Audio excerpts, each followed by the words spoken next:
Anybody remember what page we are in today?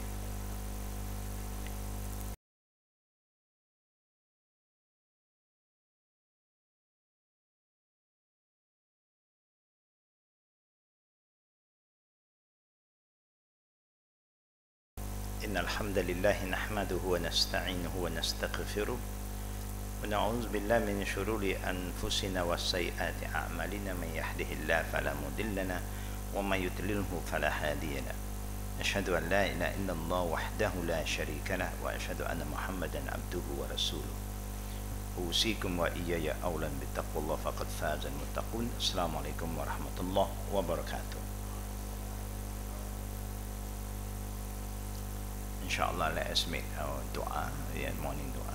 Bismillahirrahmanirrahim. Alhamdulillahi Rabbil Alamin. Allahumma salli ala Muhammad wa ala ali Muhammad kama sallaita ala Ibrahim wa ala ali Ibrahim innaka hamidun majid. Allahumma bika asbahna wa bika amsayna wa bika nahya وبك نموت وإليك النشور. بسم الله الذي لا يضر مع اسمه شيء في الأرض ولا في السماء وهو السميع العليم. رضيت بالله ربا وبالإسلام دينا وبمحمد نبيا. اللهم زدني علما نافعا ورزقا طيبا وعملا متقبلا. يا مقلب القلوب ثبت قلوبنا على دينك وعلى طاعتك. اللهم أدخلنا جنتك واجرنا من النار. ربنا آتنا في الدنيا حسنة وفي الآخرة حسنة وقنا عذاب النار. صلى الله على محمد وعلى آله وصحبه أجمعين والحمد لله رب العالمين. Amin ya Rabbal Alameen.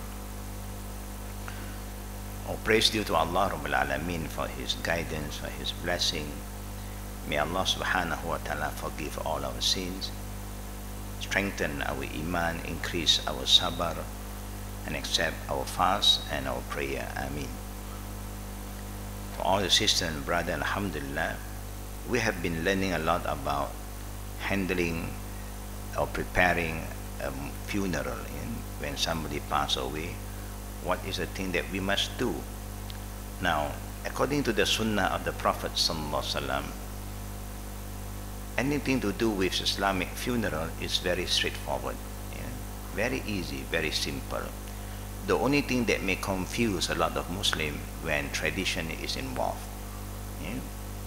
Like today we have seen people try to control their territory to the extent that sometimes when you want to bury a dead body, they want to know which area you come from and so on. Where the Prophet ﷺ said, make it easy. Whoever is staying near to any maqbara, any graveyard, then make it easy for them. That should be the spirit. But today,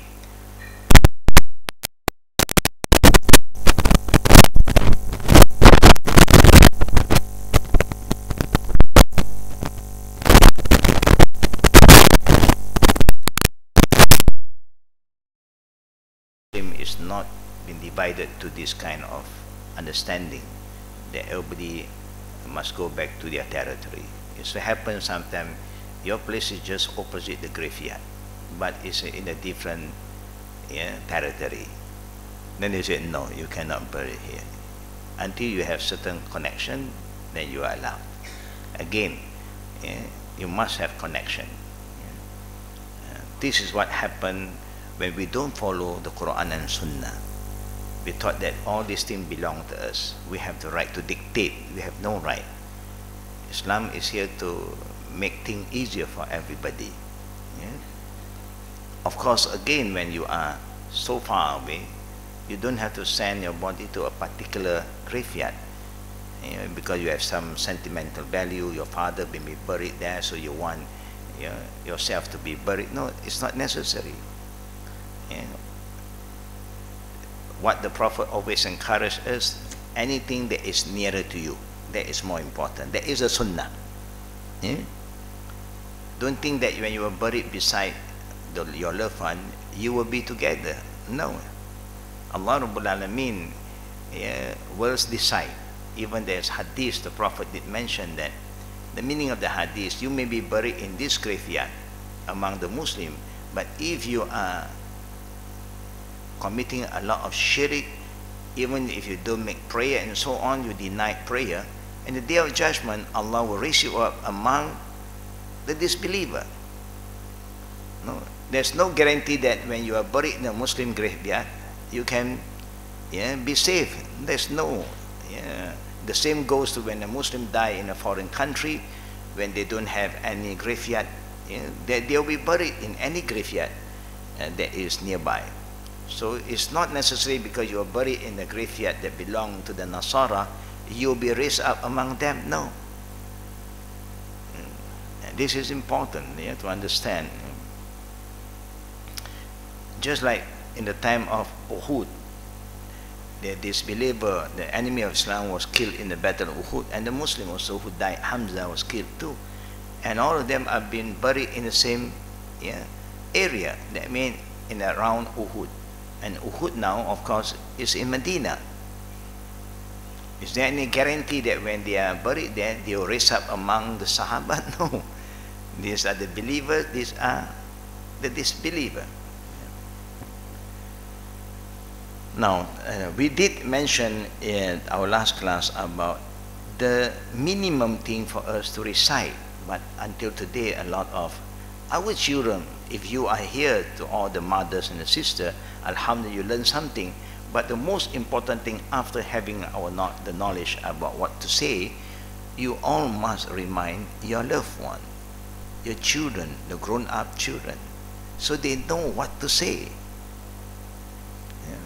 It's important. If the knowledge is not being passed down to anybody, it's just we keep it to ourselves. So when we die with the knowledge. Khalas. So, I mean, it's very sad, that our children do not know even to say Bismillah wa ala millati Rasulillah or wa ala sunnati Rasulillah. Example. It's very sad to see Muslim today, children who have no confidence to lead the funeral prayer for their family. That would be the best. The prayer from the children. No, because they are confused, but either they are confused because when somebody dies, they hardly participate in the funeral prayer. So this is something very important for us to remind our children when there's a funeral.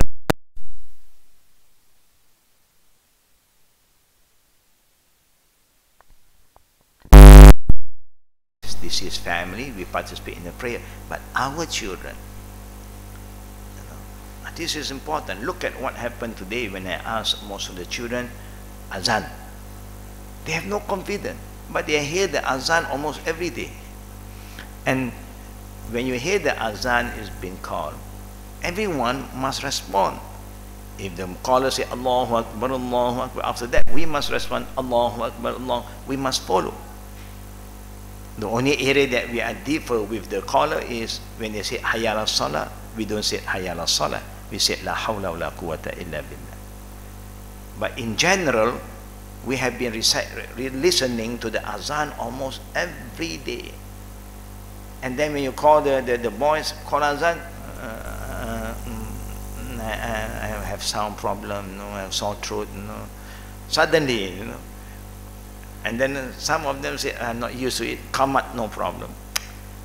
So something is not right here. Something is very wrong. We never train them. By right, they should train them from the school. Call one by one, call Azan. Today you start. Just to train them is not really for the prayer. Or you can organize it properly. That should be the spirit. It's like here, alhamdulillah, Ramadan, we try to give the opportunity to the younger children to be imam. Make them have confidence that somebody is there to help them, so they are ready. Anytime in the future they want to lead in the prayer, they are ready. And this is good, yeah.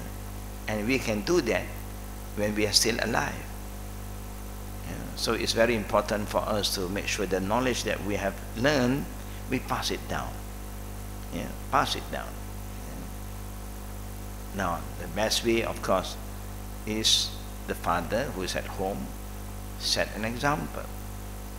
And come prayer time, if the children do not know the azan, the father azan first. Sometimes the father is just like the son. So we have this issue. Just an example, if the wife passes away, who is the best person to perform funeral prayer? Is also either the children or the husband. Yeah, we can become the imam for the man and for the woman, so that's why our activities is very limited, what we can do.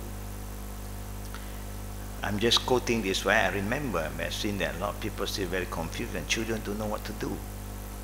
They are there to participate sometimes, to bring down the body down to the grave, but they don't know what to say Bismillah or wa ala sunnati Rasulillah.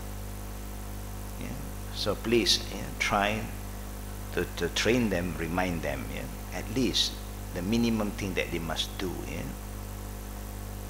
Now let us look into the topic on page 225, our multiple bodies in one grave. Is that allowed? Yeah, in Islam, it do allow us to do that. Yeah, it is permissible to bury 2 or more bodies in one grave in situation of necessity. Yeah? Especially when there is a war, and then you don't have enough time to go and dig every grave for each deceased, but you can do it by digging a grave, and then we will put everybody inside. In that case, those who had memorized more Quran should be placed ahead in the direction of Qibla. You can see the figure there in some picture. Express told you that the one who memorized Quran go first. That's how it is. When you say go first, that means they are inside first because facing the Qibla. Then follow up the second and the third one. This is to show us that in Islam we should show respect to people who have more knowledge.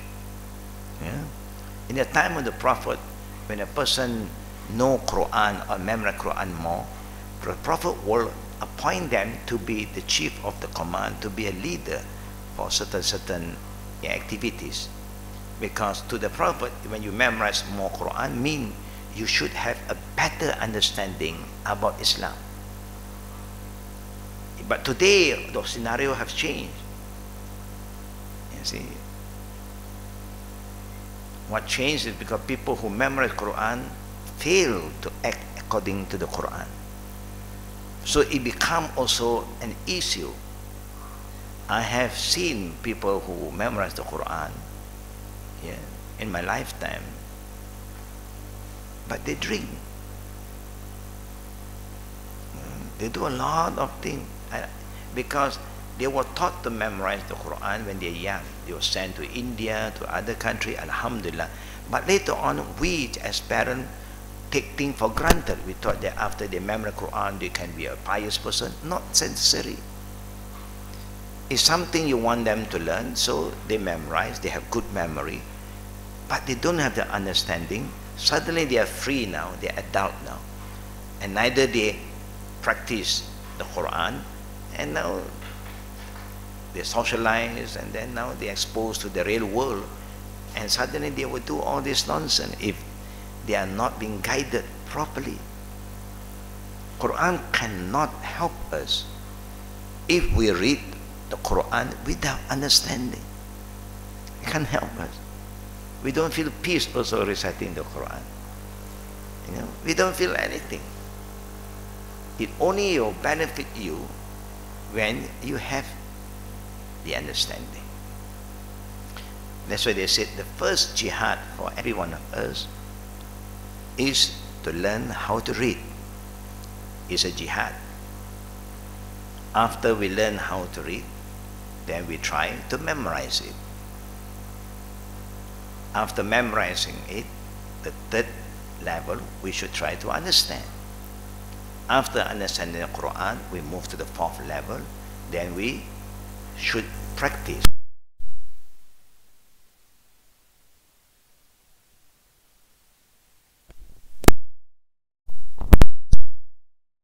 But they don't care.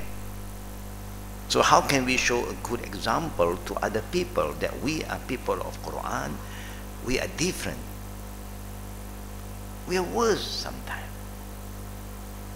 Yeah. I've seen people who recite Quran and they are homosexual. No. People who don't know are happy with them, or they offer their daughter to get married, and they got married, no relationship. After that, they divorce because his inclination is to the same sex. Happen. I'm telling you this because I encounter these people. So that's why don't take things for granted. When the person memorize Quran is okay. No. But the time the Prophet, when he said, who memorize it, they really understand. And they really try to act according to the Quran. That's why when Aisha was asked about our Prophet's character, he said, Kana khuluquhul Quran. The character, the behavior of Prophet Muhammad, he is the living Quran.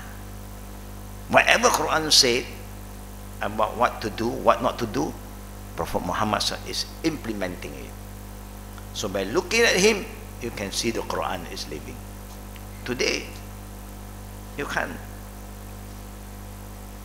But they memorize the Quran because you train them to memorize it. I've seen a lot of things going on. Alhamdulillah, it's not bad to train our children to memorize the Quran, but we must not take that for granted. So how can we help them? Okay, see, they memorize. Our memory is not strong anymore. We cannot memorize like them. We just read the meaning, let them understand. Okay, you have memorized one page today. Now let Mama read the meaning. This is what Allah said. Do you understand, my son? Do you understand, my daughter? That should be the best way that we are helping them to understand. Then who benefit? Both of us benefit. You benefit by listening to the Quran, because Allah wants us to listen to the Quran. لَعَلَّكُمْ تُرْحَمُونَ. Allah said, وَإِذَا قُرِئَ الْقُرْآنُ فَاسْتَمِعُوا لَهُ وَأَنْصِتُوا لَعَلَّكُمْ تُرْحَمُونَ. When anyone hear the recitation of Quran, if you are not doing anything urgent, listen. Why? When you want to listen, you must be quiet. You don't talk and then listen. You can't do the two things together. So you listen, be silent, be focused. Allah said, you will receive the blessing. Yeah, you will receive the reward by doing that. لَعَلَّكُمْ تُرْحَمُونَ. Yeah? That you will be showered the mercy of Allah just by listening. So you get the reward. And now you read the meaning for your children. And now they understand, oh, this is what Allah said. Yeah, this is what we have to do. Any one of us here have done that so far, this exercise? Alhamdulillah, yeah. It's a good start. Ramadan is a good start. I love to hear the recitation of the children, yeah, when they become the imam here. Some are very clear, some is not that clear, but beautiful. Beautiful. Only when they have the understanding, Allahu Akbar. And after they have the understanding, they can act upon it. After acting upon it, what they should do? That's how they share the knowledge with their friend. You know Allah said this, you know Allah said that, you know. And then a friend may be like, oh, I do not know, but it's in the Quran.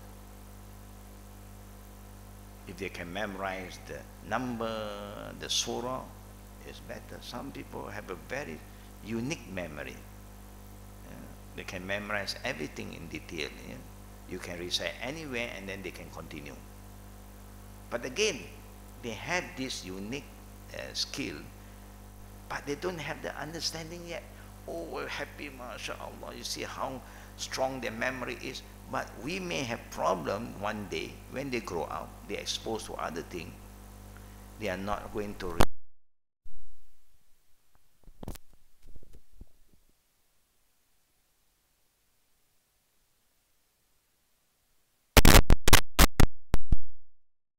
they are just against the Quran, and that's why the Quran can be a shafa'ah, can intercede for you. The Quran can stand against you. Either he is there for you or against you. Because you are reading the Quran, you are going against him. You are reading the Quran, you are going against him. Then he will be against you in the day of judgment. So alhamdulillah, yeah, we try to do our little best. Yeah. Whoever have memorized it, sit down. Okay, read the meaning. When they understand, they can act upon it. When they act upon it, yeah, then it's time for them to share. After that, what do they do? When you want to do da'wah, when you want to share the knowledge with anybody, what must you have? What must we have? Patience, sabar. First, learn. Second, you memorize about the Quran. Third, you try to understand. Fourth, act upon it. Fifth one, convey. The sixth one, you must have patience. Anytime when you're talking about sharing your knowledge, watawasaw bil haqq, yeah, remind people about the truth. And Quran is the truth, the word of Allah. Al-haq min rabbik, khairul kalam kalam Allah. The best speech is the speech of Allah. It's the whole truth. It's not been corrupted at all. So when you want to convey the truth, watawasaw bis sabr, you must have patience. Yeah.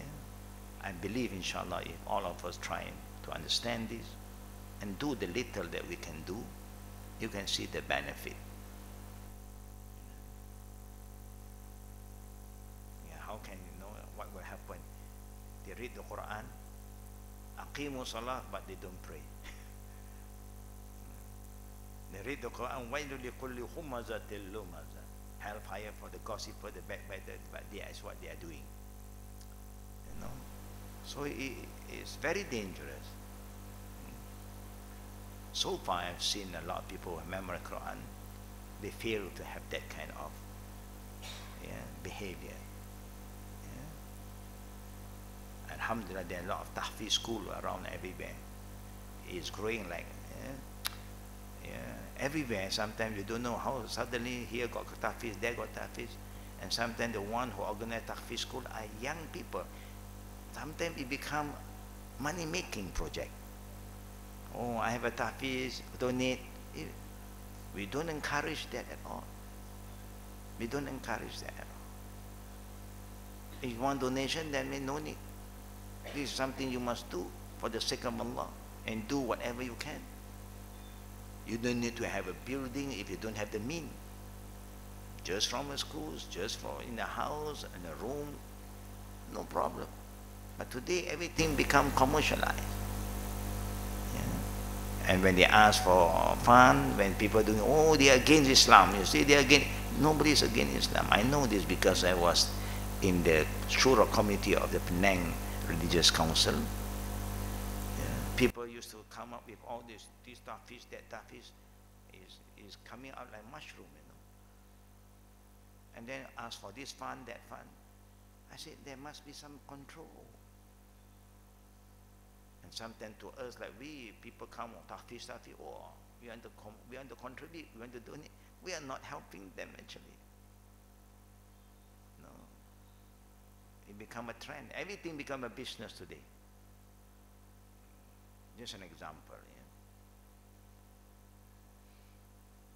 Those who had memorized more Quran should be placed ahead in the direction of Qibla. Yeah. Jabir bin Abdullah reported that the Prophet ﷺ would use one sheet for shouting 2 or 3 of those who were killed in Uhud when you don't have enough. Yeah. material to cover each body. You can just use a big sheet and cover. Important is to cover the upper part. For the body to have direct contact with the earth, it is highly recommended. But if you have enough material, then you can do it individually, no problem. He would then ask, Ayuha aksaru akhzan al-Quran, who among them had memorized more Quran? And when he is told, he would place him ahead in the lahat. He also said, Ana shahid ala ha'ula'i yawm al-qiyamah, I am a witness for those on the day of resurrection. But always remember, brother and sister, when the Prophet said something, at his time, his understanding is very different from our time. That means these people are really good people. You don't have people who are bad in the time of the Prophet who memorized the Quran. But then the Prophet did mention, in the day of judgment, among one man that will be called by Allah to judge him is a knowledgeable person and one who recites the Quran. They will be judged by Allah. There are three. One is a warrior, a fighter. One is a wealthy Muslim. And the third one is a person who has knowledge, especially who learn the Quran, recite the Quran, teach the Quran. And Allah will ask you, what have you done with all the knowledge I given you? What do you do with the knowledge? And we will say, oh, we have learned so much, and then we have conveyed to the people. I have so many students, I tell them, I teach them. Allah said, I know. Whatever that you have done is recorded, is in the knowledge of. But for who you are doing that? For who are you doing that? We say, for you, O Allah. Immediately Allah respond to this guy, Kazzabta. You are a liar. You did not do it for me. You do it for the sake of the people, because you are a good reciter of the Quran. You can recite Quran, you memorize Quran, you taught your student, you have the fame now, people acknowledge you, people give you award. That is what you want. Now you have a student, a line-up student, 1,000 of them who memorize Quran through your institution. Oh, you're so proud. That's what you want. You want to be recognized, to be acknowledged by the people, and people give you 1 award, 2 award hanging here around the wall. Everything you have got it in this life. Allah will command the angel to drag his face on the ground into hellfire. This is to remind us, not only by having this knowledge, that you are saved. This made Muawiyah cry. When he heard the hadith from Abu Hurairah about this, he cried. He's worried. So for those who have been reciting the Quran today, we have been learning also online and so on. It's good. But we hope that we act upon it. It's a big task for all of us. More to talk about that. But I'm not going to prolong that discussion too long. And he commanded that they be buried in their blood. That means you don't wash them. Those who die in a battlefield, you don't wash their body, because they got wound here, the blood is running out, So you just wrap them. Sometimes you don't even have another extra clothes. No. With their garment that they wear when they're in the battlefield, you just bury them like that. This only applies for those who die in the battlefield. After the battle, you are heading home, or at home you die, then the normal procedure will carry on. But those who are killed in the battlefield, you have no time to wash everybody, yeah, and to make kafan for them. No, with the whole thing they just buried them. Yeah. And Jabir added, so they were not washed and he did not pray over them. So my father and uncle were buried on that day in one grave. And this is a report, yeah, to show us that this is allowed. It is also a sunnah. Yeah. At the end of the day, if you look at what the Prophet is trying to show us, that make it easy and make it fast. Yeah. Abu Qatada radiallahu anhu reported that Amr bin al-Jamuh, who used to limp, came to the Prophet and said, "O Allah's Messenger, if I fight for Allah's cause until I get killed, would I then walk with this foot good in Jannah?" That means I won't limp anymore. Yeah. He replied, yes. So on the day of Uhud, he, his nephew, and a servant of theirs all killed. All were killed. And Allah passed by him and said, it is as if I look at you walking with this foot good in Jannah. Of course, brother and sister, if you are not normal here, in the day of judgment, everybody will become normal. Can you imagine how tall we are now? 5 feet plus, 6 feet. In the day of judgment, you are no more that size. All of us will be raised up like the height of Adam alayhi salam, 60 arm length. That's how tall we are.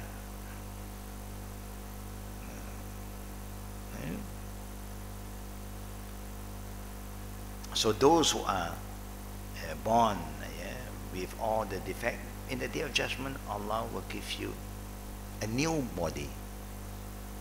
Yeah? You don't worry. Yeah? If you can see here, Allah will give you the eye that can see. Yeah? Here we like to have a strong, healthy eye, but over there you will see. Yeah?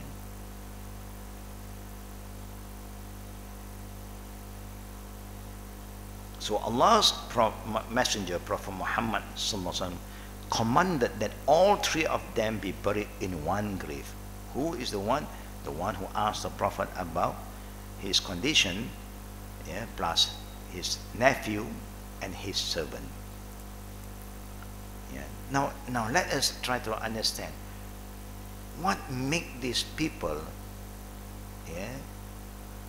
offer their life doing all these things for the sake of Allah. It's because they have the faith, the belief that this is the great reward that Allah is going to give them. Nothing stopped them from doing it. They ask knowledge not just a sake for asking and learning, they want to act upon it.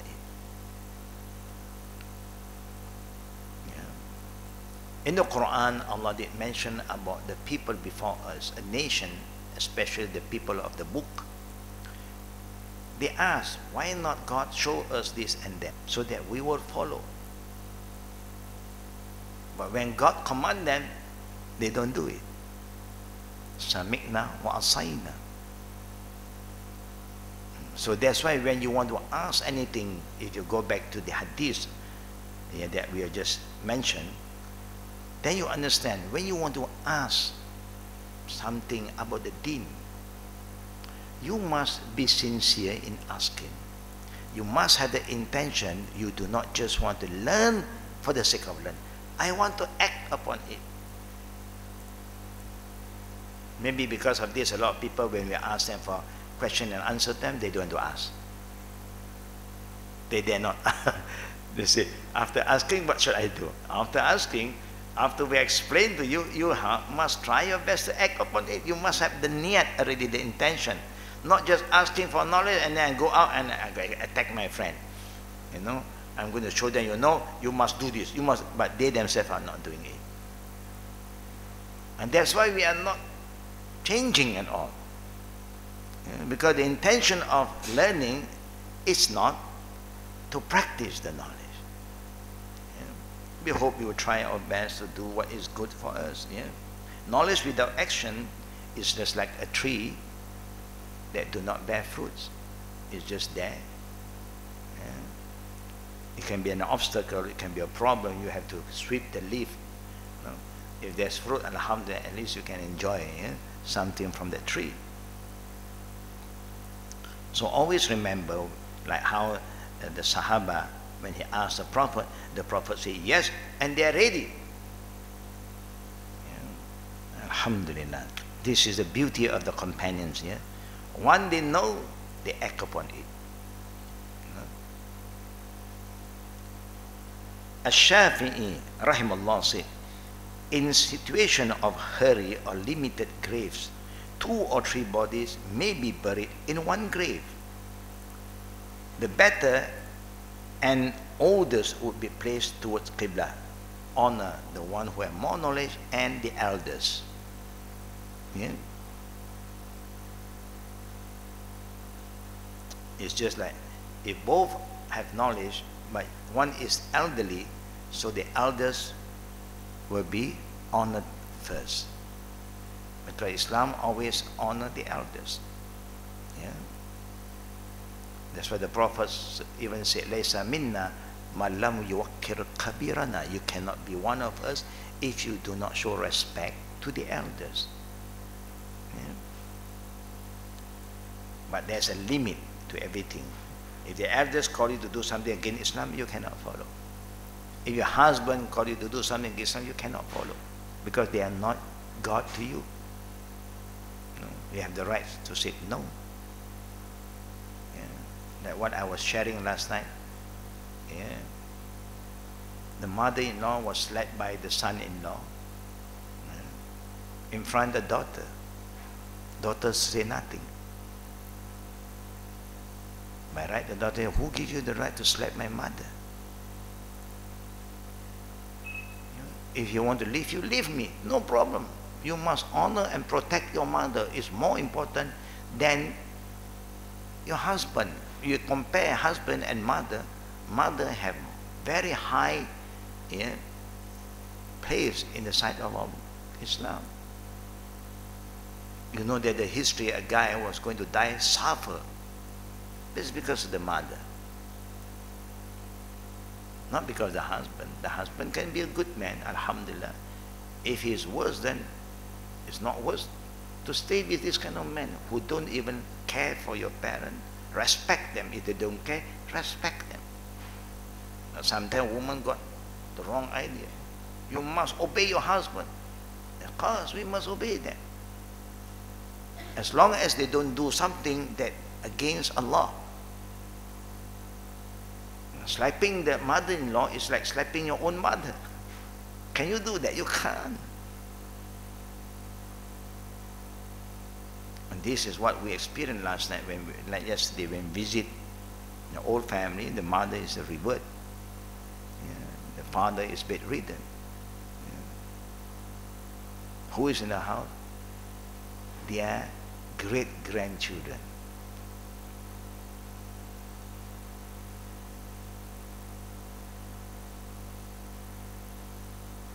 And each time they said that when the daughter and they came, they don't even offer them anything or buy anything. And the father is not eating a lot of things, just Nestum. They don't even buy a can, a tin of Nestum. Can you imagine? But he have another daughter staying overseas, married, and they're the one who are very caring. But the one here, very sad to hear this thing happen in our time. How can a Muslim become so mean? You have seen a video clip maybe. There were times this boy is so, he must be a drug addict, come home and ask money from the mother. The grandmother was there. The father is not at home. And he hit the mother. Forced the mother to give him the money. You don't give me, I'm going to beat you again. Allah's video is been caught through the video. These kind of people, you should arrest them.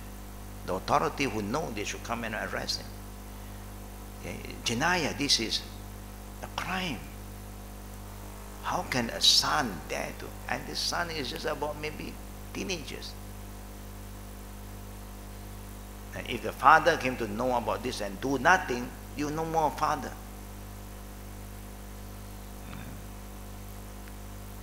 The grandma keep on shouting, say, don't beat your mother, don't beat your mother, you want whatever we can give, you give, but now we have no money. No money, whatever you have, ring, chain, go give it to me. What kind of son are you having? Worst scenario at this age, we have this kind of environment. Astaghfirullah. That's why the authority are very strong upon all this drug thing. It's true, because when you got addicted, khalas, everything gone haywire. You have no peace living in your own home with your children, because the children will steal everything.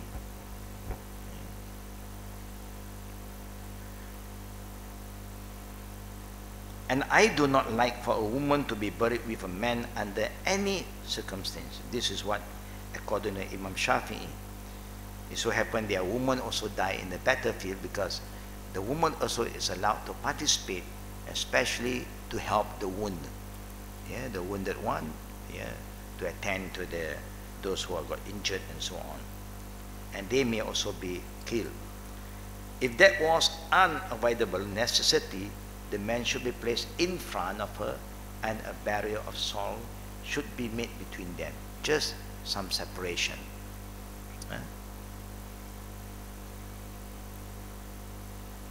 Now, throwing 3 handfuls of earth or soil after the lahat is closed with bricks is recommended for those by the grave to throw in 3 handfuls with both hands of soil. Abu Hurairah reported Allah's Messenger once prayed over a janazah, and then after burial he went toward the dead person and threw 3 handfuls of soil on the side of his head. It is to be noted that there is no authentic basis in the Sunnah for a special zikr to be said with each one of these 3 handfuls. The only thing you want to do is Bismillah wa ala millati Rasulullah. No other recitation, salawat and all, nothing. Just Bismillah wa ala sunnati Rasulillah.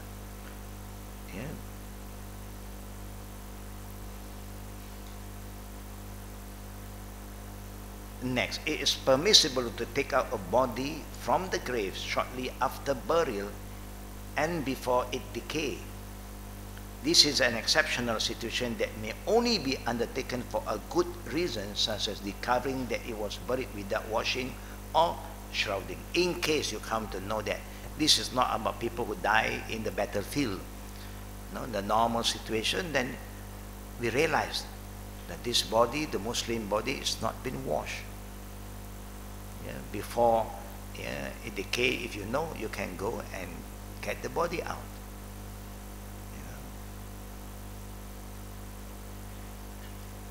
Jabir bin Abdullah reported Allah's Messenger went to the grave of Abdullah bin Ubay. After he was placed in the hole, he ordered that he be brought out. He had him over his knee, blew over him of his saliva, shrouded him in his own shirt, and prayed over him. That Allah knows best. Why? Because he had given Al-Abbas a shirt to wear. Why he had given Al-Abbas a shirt to wear? Only Allah knows. Another report from Jabir has a slight weakness, but slight weakness means this hadith is not that authentic. That's why they said their weakness in the hadith may be because of the sanad. The sanad means the one who narrated this hadith have some problem. It's like us in the group. If we forget easily, then we have some weakness. So somebody will convey the message to somebody, and you will convey the message to somebody. This is called sanad. This is called the sanad. And if somebody in between is weak, then they have problem. They'll say there are some weaknesses in this hadith. Another report from Jabir radiallahu anhu has a slight weakness but gave more detail to this incident. Jabir said that when Abdullah bin Ubayd died, his son came to the Prophet and said, Ya Rasulullah, if you do not attend, our family will ever be disgraced. So he went and found that he had already been placed in the Lahad. He said, shouldn't you have invited me before you put him in? He had him taken out of the hole, blew over him from head to foot, and shrouded him in his shirt. Sometimes, if we are aware, this is something that is very important. The one that is dying, or the family member, have a very strong connection with us, very close to us. And so happened, the family passed away, somebody, and we are not aware, and that's why we are not there. So that's why the Prophet said, you should have informed me early.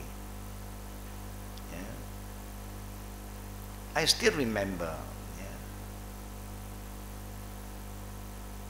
our Jama'ah, an elderly Jama'ah, Arwah Arifin. Ramadan, if he's alive, you hear him call Azan for Isha. He is the caller, Allahu Akbar.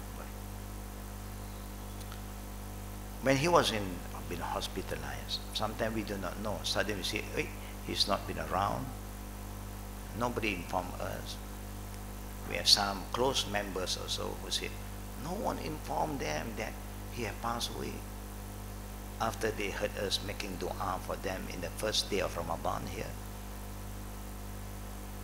they were caught by surprise. They are very close. Sometimes that's why the family members must be sensitive. It's very important for us to know who our parents are close to. Very important. Because sometimes they may also hope that this close friend of them pay them a visit. That means a lot for them. No. The good company is not easy to have. And sometimes because we are traveling, we may not know. When he's sick, then they told me, I went asked, I said, I've not seen him for some time. Say, oh, he's in the hospital. Just alert us.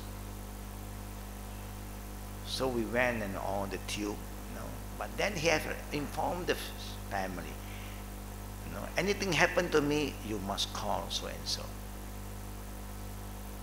And he also informed that when I'm okay, the first thing I want to do, I want to come back to the class.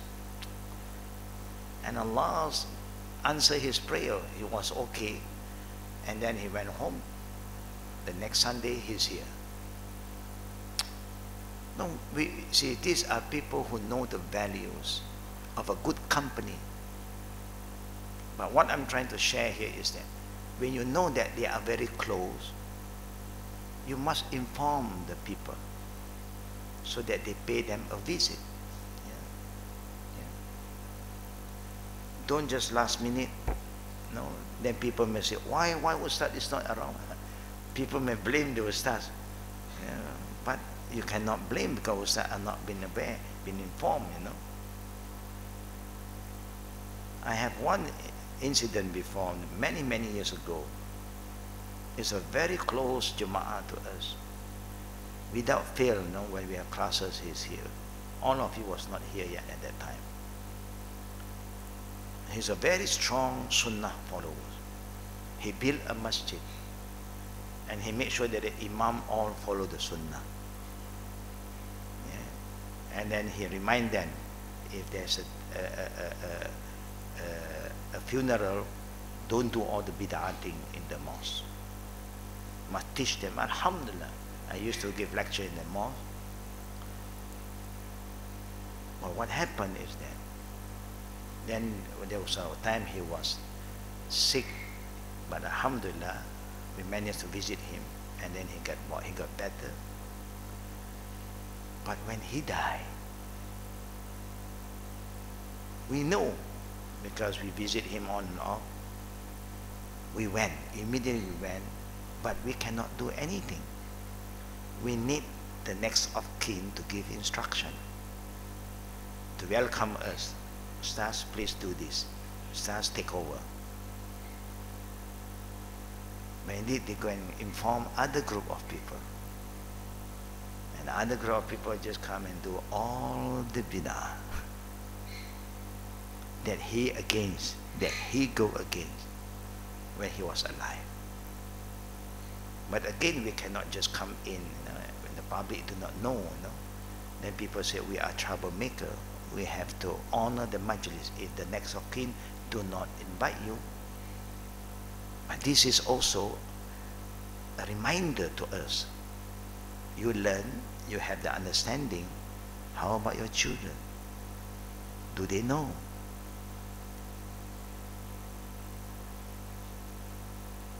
That's why I say it's very important for us to write a wasiat. And wasiat must, you gather the children one day, say, this is what I want. If they don't carry out, they will be responsible. Anything that is not recommended to be done on the deceased, if they allow, they will take the responsibility. That's why the Prophet did say. Just one hadith, I think we have talked about that earlier.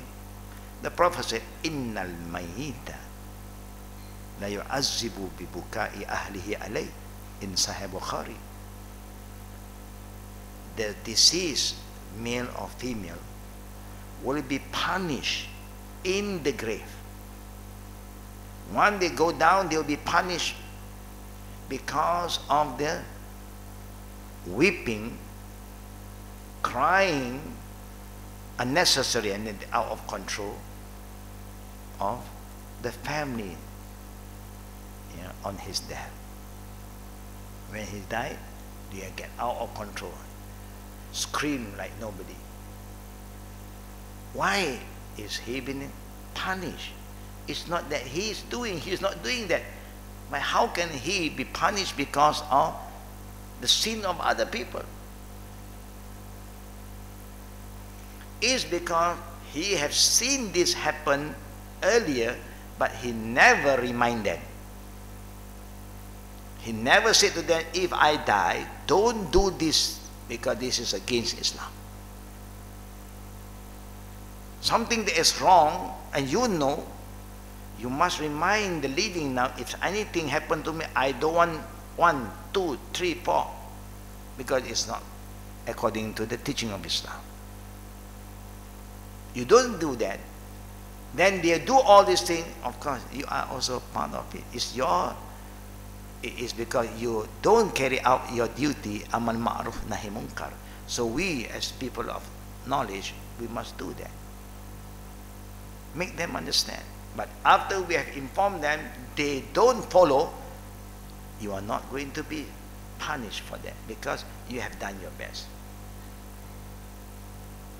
And that's why when people call me, I say, please, I want the next of kin to make the announcement, say that the family have amana and trust them to pass this matter to me to do the final ritual on the burial ground, or at the burial ground. Then I can come in. If not, I don't want people say pandai, you're going to interfere. It's very bad. But we're not doing this at all. We never done this before.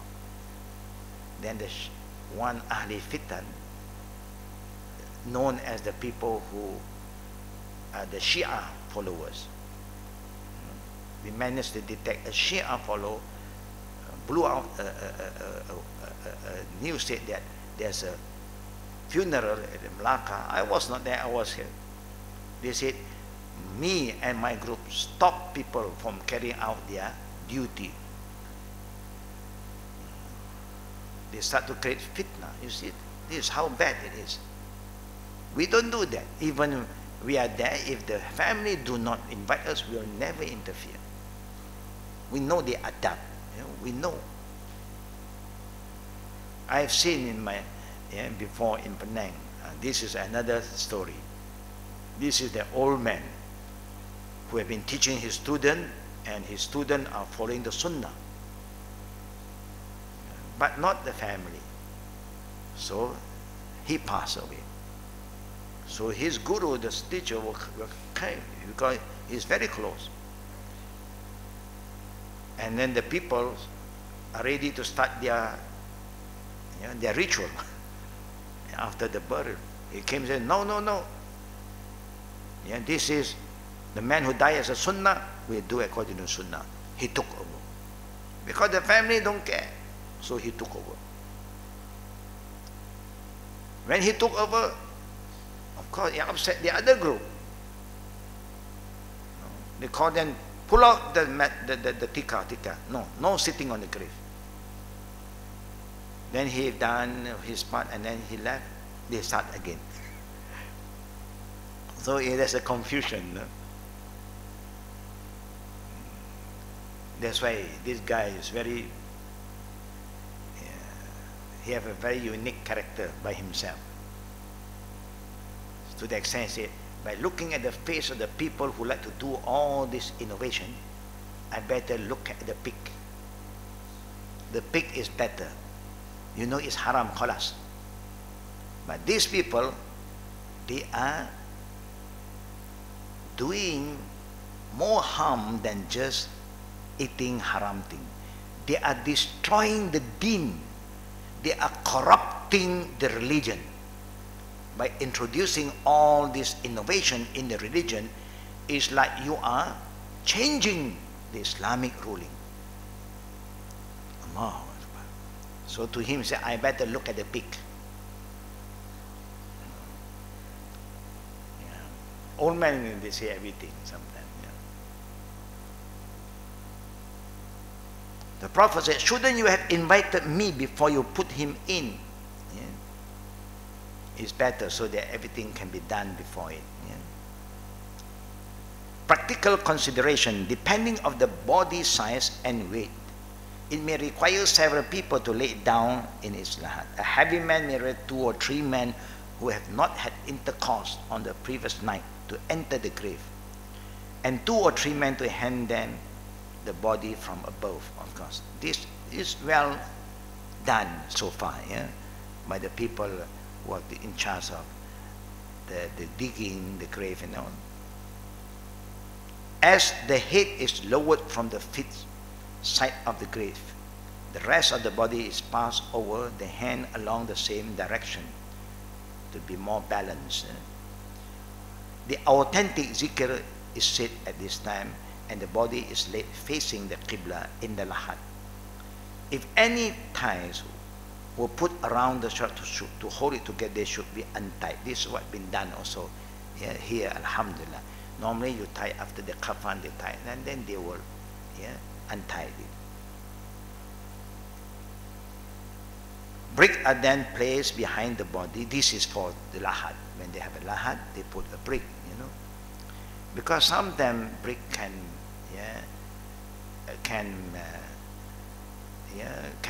be,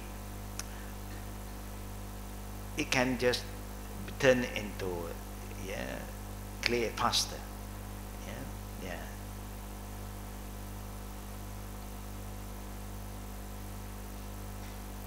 Brick are then placed behind the body to protect a direct heat from the soil that is coming down. Make sure to keep it facing the qibla with their help. The men get out of the grave. Of course, you have to get out from the grave now after everything is done. Normally what you see, I think most of the sisters have seen that, after the body is been put down, so they may need maybe maximum, or maybe just one enough who know how to handle things. They will have something to control for the people to pull down the earth into the hole. You need somebody down there still, to hold maybe the tikar that we normally use, so that the earth that they pull down hit the tikar first slowly, and then they go down to the hole, and then slowly they'll try to, when the thing is getting more and more, the earth is getting into that more, and then only he will come out. This is adab. Adab. You don't just pull and throw the soil, the earth into the hole directly. Somebody must help from below. Break a den, place behind the body, making sure to keep it facing the Qibla with the head. The man get out of the grave, and the soil is dumped to fill it to a hand and span height. The grave is then mounded, and a stone is placed above the location of the head with no writing other than the deceased name, if you want. No Al-Fatiha. Normally we like to put Al-Fatiha. Somebody who are very ignorant may come and then Al-Fatiha. Just say Al-Fatiha. Because it's written there Al-Fatiha.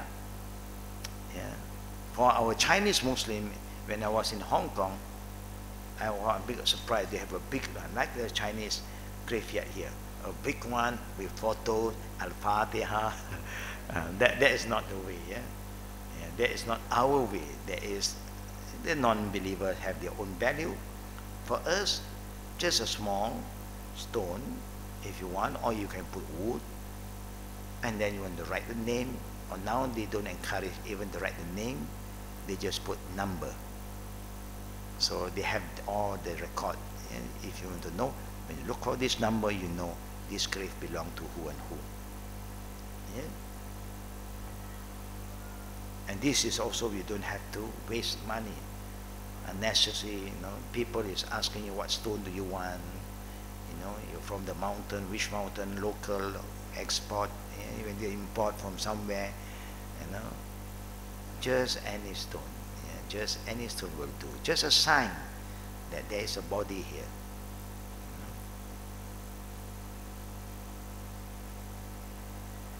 Now this is the thing that we like to all the sisters to be aware of, that you must know what to do, because people is going to come to you. If you're the family members, what do you want? You want me to clean out the grave for you, You want to do all this. What kind of decoration, you just name it, they are ready for you.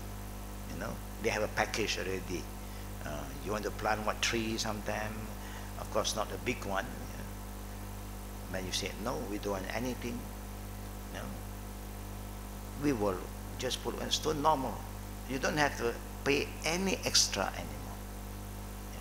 You just say, Alhamdulillah, no problem.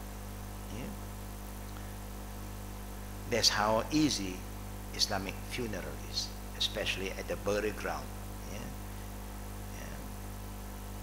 But the best, to make sure that all this sunnah is being followed, when the caretaker of the graveyard are a scholar who know the do and the don't. But here we don't have. We just have a good digger, a good cleaner, and a good businessman. Will ask you, recommend you. They may come with a book sometime. You can see this grass, what grass, cow grass or what grass. May Allah protect us from all this wrong doing, when Islam have taught us how to receive the newborn and how to arrange the funeral according to the Islamic principle. We hope you will follow. Inna salati wa nusuki wa mahyaya wa mamati lillahi rabbil alamin. Our living, our dying, we want to follow Islam, because we do for the sake of Allah. Anything you do for the sake of Allah, you follow the way of Allah. A lot of people say, for the sake of Allah, but my way. And that's why we went wrong. Inshallah, any question? We open for Q&A. Fatafaddal.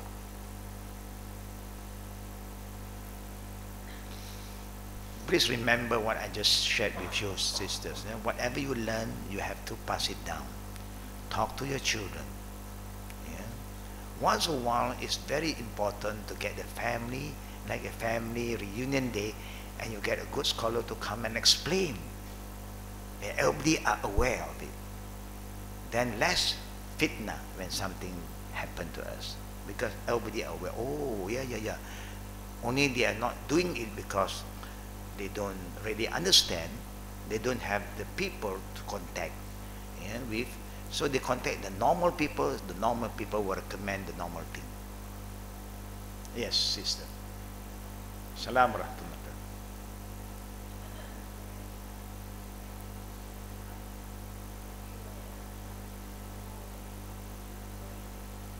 Yeah. There's a mic. Pass the mic. Now I use the mic so that better.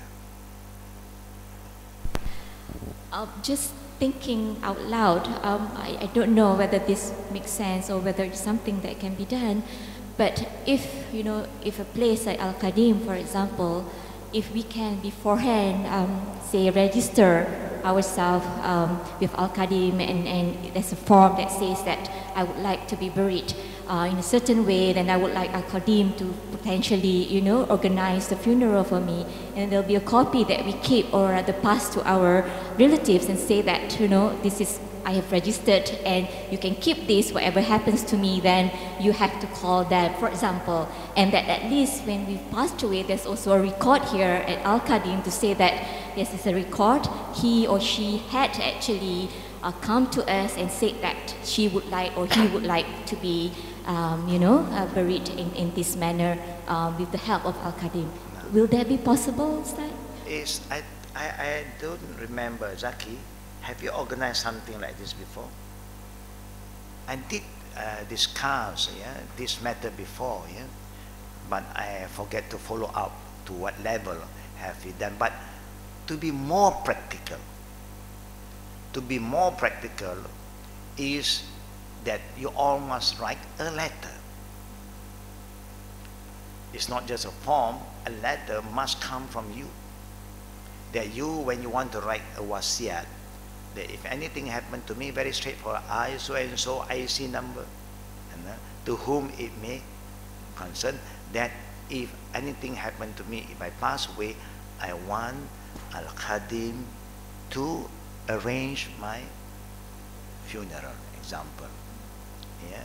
So this is my wasiat and my amanah to my family members. It's easier from there to us than for us, and then they say, no, the family there do not know. Of course. Yeah, it can be done both, but the most important thing is a letter from you all, and that letter you must keep and you must inform the family members. That's why I said, when there's a family union, somebody must organize, let us talk a bit about this, you know, what is important, wasiat for what? If you want to donate anything for so and so, yeah, not your inheritors, you have written wasiat. And then if you have debts, you worry people may not know, also you must write it down, make sure that your family know that you have debts, because the Quran said no one can inherit any property from the deceased until their wasiat and their debt is been fulfilled. Then only you think about how to distribute the property, because there is a right of the body, the person, yeah, who died. Yeah. So wasiat, or you may have what kind of nazar, anything plus this. If anything happened to me when I die, I want the family members to contact so and so.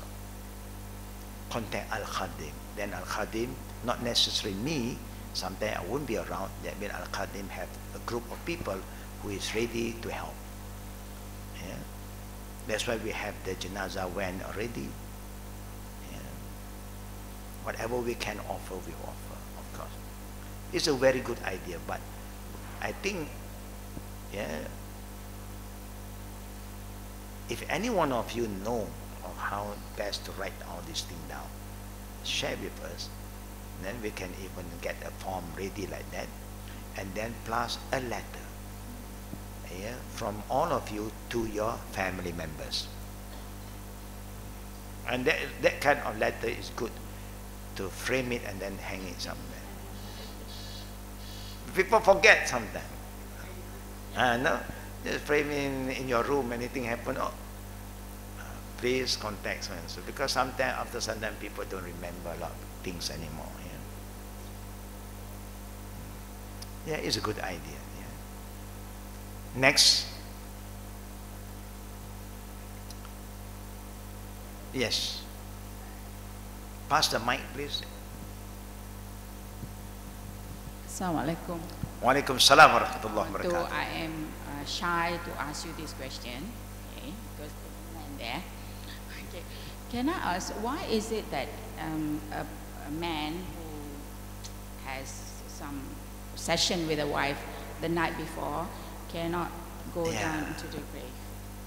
Yeah, When I know they all sudah mandi kan. Correct. So why is that? So that means they are already clean. Correct, Okay, thank correct. you. we were trying to look into the hadith.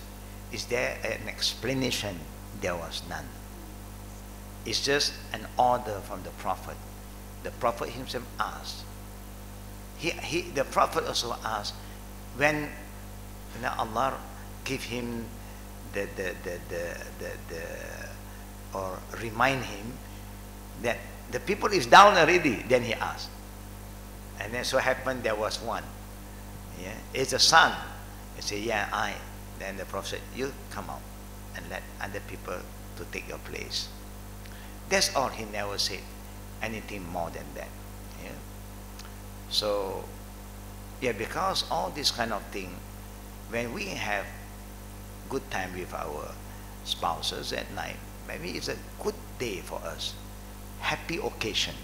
Only when you're happy you can have that relationship. You see? And death is not a happy occasion. It's just contradict. So that's the only thing that we can see, the rationale behind it, but not more than that. And that's why now today, before I want to do this, I better ask the people if I'm there, who is going down? And they say 1, 2, 3. Okay, you have any relationship yet last night? No. Okay, because we don't want you to go down first and then we ask you, because we are not like the Sahaba. The Sahaba, they will admit and they will just act upon the order from the Prophet. Even we are down there, no man, I'm not going to come out. Then people say, no, what I do last night. No, people will gossip. You feel embarrassed. So that's why I will alert them before they go down. I want to check who is going down. They say 1, 2, 3. Okay, come. Or you can ask them, any one of them who have any relation with their wife. They say no. Okay, then this is how we minimize the embarrassment. Now, any last question from the sisters? None? Good, alhamdulillah. So don't forget, whatever you learn is important to share. Yeah? And if you know your children who are young have memorized a lot of Quran, please, you can test them.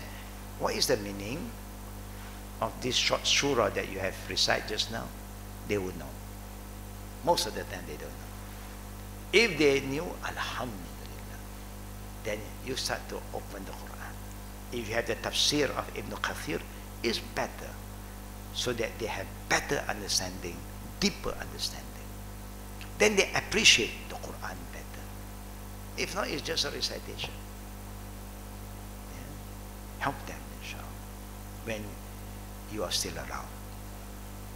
Yeah? Inshallah, we'll see you again. Every night we are here.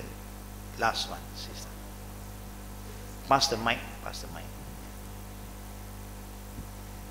Assalamualaikum, Ustaz. Walaikum salam wa rahmatullah. So just coming back to the Quran reading, especially during the month of Ramadan, Right. we all want to khatam Quran, Good. inshallah. So, but we also understand that reading the Quran without knowing the meaning does not bear any fruits. So, I do 5 pages. I read the Quran because I don't want to do 1 page and then the translation. I do 5 pages because it's easier. And then after that, I go on, if I'm free in the evening, I'll do, if I'm free or if I'm not tired.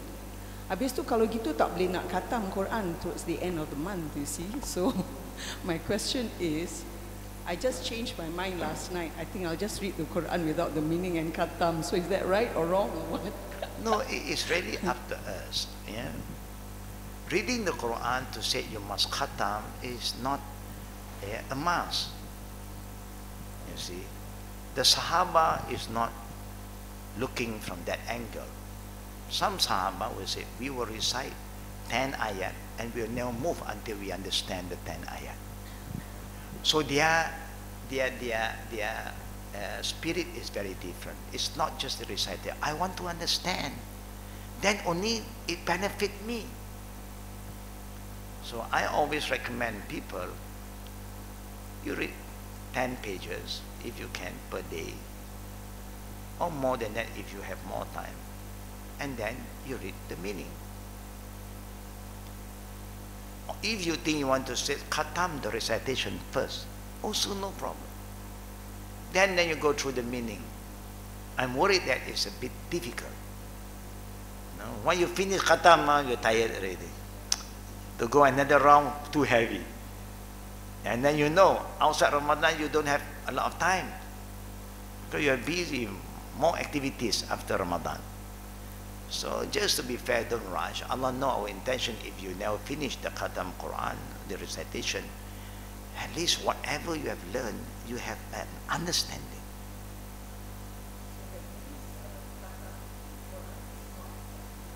No, it is not a must for you to do in the month of Ramadan. The Prophet of God, they understand the Quran. The angel is there, they memorize the Quran, so it's fast, very fast. We don't memorize the Quran. You see? So that is why it takes a longer time. So whether you want to do that exercise or this, now I know some sister, mashallah, they are planning to khatam the Quran. That's why classes also they don't attend, because they have to keep on the activities, you know. And there is one thing, you want to finish one thing, you forget that knowledge is very important. You know, so it's just like people pray a lot of sunnah, but they don't want to have knowledge, they don't attend classes. You know, Shaitan fear people of knowledge more than the people of worshipping. The worshippers. No? You can zikir 1,000 times, 10,000 times, compared with a scholar. Shaitan fears this scholar because he cannot cheat this scholar.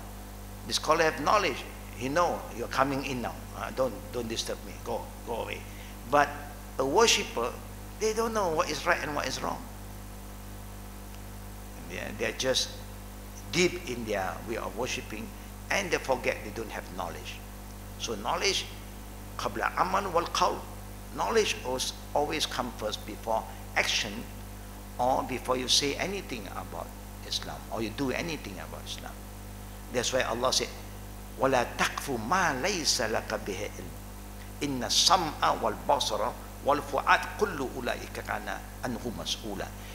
Don't do anything, don't say anything without knowledge, because your hearing, your sight, and your heart will be questioned by Allah. Inshallah, may Allah reward us for what we're trying to do, and we try to improve. Wabillahi tawfiqi wa akhir da'wana walhamdulillahi bil alamin. All the sisters are aware that our main activities for this month, for our Bantuan Ramadan activities, will take place on the 9th. But before that, we have a lot of activities going on already. Whoever want to participate in helping us to help others, just do it as soon as possible to make it easier for us to make the arrangement. Yeah?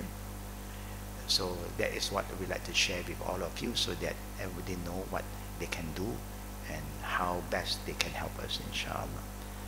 Subhanakallahumma bihamdik, ashhadu an la ilaha illa anta, astaghfiruka wa atubu ilayk. Assalamu alaikum wa rahmatullahi wa barakatuh.